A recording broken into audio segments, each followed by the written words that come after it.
I am ready! GMA Weather, serbisyong totoo ng GMA News. It's your fault.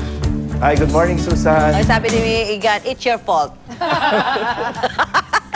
Malamig na panahon ang pag-uusapan natin, Oo nga, Susan. lamig na pa naman, Tani, pero ang sarap ha. I'm not complaining, you know. I want this kind of weather. Yeah.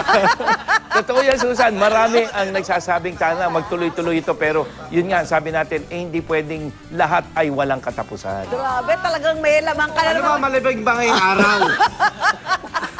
Igan, Susan, mga kapuso, asahan pa rin po natin ang nanunod na lamig ng panahon ngayong araw ng Huwebes. Posibleng babagsak ang temperatura. Unahin natin sa Baguio, 9 degrees Celsius ngayong umaga na ito. Sa Metro Manila, malamig pa rin, 21 degrees Celsius.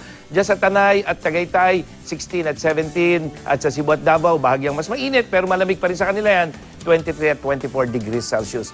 At sa wind forecast ng Metro Weather, makikita natin, mga kapuso, na bahagyang mawawala yung northeast monsoon, hihina yan. Kaya ano ibig sabihin nun?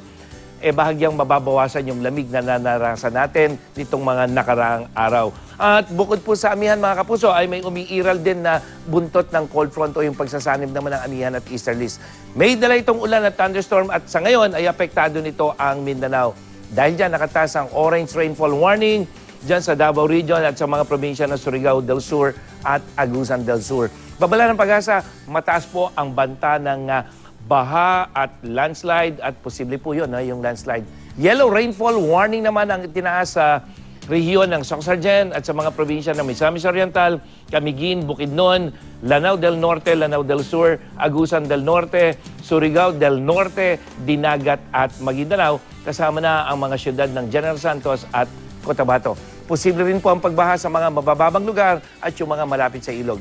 Tatagal ang mga nasabing babala ng Pag-asa hanggang 6:40 ngayong umaga. At silipin naman natin ang pag-ulan sa Mindanao. Base sa rainfall forecast ng Metro Weather, yung mga dilaw at kulay green na yan, umaga pa lamang, maulan na halos sa buong Mindanao, maliban sa ilang bahagi ng Zamboanga Peninsula. Pero pagdating ng hapon, mga kapuso, tuloy-tuloy pa rin yung pag-ulan sa malaking bahagi ng Mindanao. Diyan ay dulot nung tail end of cold front. Nakikita sa hapon at gabi, may mga posibilidad ng malalakas sa pag-ulan, lalo na dito sa may Davao Region.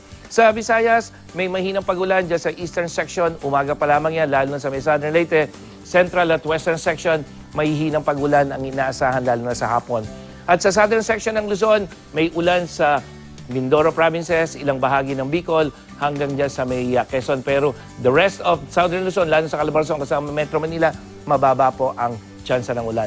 Dito sa Cagayan Valley, hanggang dyan sa may Aurora, maghapon na may mahinang ulan, pero the rest of Luzon, ay inaasahang mababa ang tsansa ng pag-ulan. At dito sa Metro Manila, mababa rin po ang tsansa ng ulan. At yan ang latest mula sa GMA Weather. Ako po si Nathaniel Cruz, magplano para sigurado. I am ready. Serbisyong totoo ng GMA News.